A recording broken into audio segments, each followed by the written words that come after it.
আবার খুব ভালো একটা প্রপার্টি নিয়ে এলাম। আর লোকেশন হচ্ছে নয়াবাদ ডিপিকে হাউজিং এরিয়া। এটা হচ্ছে G+3 বিল্ডিং। বিল্ডিংয়ের সামনে রাস্তাটা রেডি হয়ে গেছে। একটা রাস্তা রেডি হয়ে গেছে, একটা রাস্তা রেডি হচ্ছে, যেহেতু প্রজেক্টের কাজ চলছে বলে রাস্তাটা কিছুটা আটকে আছে।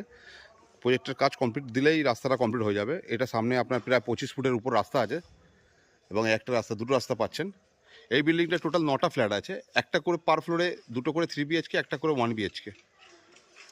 সবকটা ফ্ল্যাটই খালি আছে।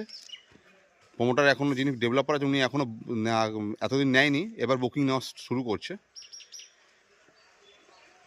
এক একটা ফ্ল্যাটের 3 BHK লেআউট আছে 1111 করে এবং 1107 করে, এবং 1 BHK লেআউট আছে 401 করে। বিশদ জানতে স্ক্রিনে নাম্বার দেওয়া থাকবে, আপনারা যোগাযোগ করে নেবেন। বিল্ডিংয়ে লিফট পাচ্ছেন, কার পার্কিং পাচ্ছেন, CCTV পাবেন এবং 24 আওয়ার্স কেয়ারটেকার পাবেন। কোনো রকম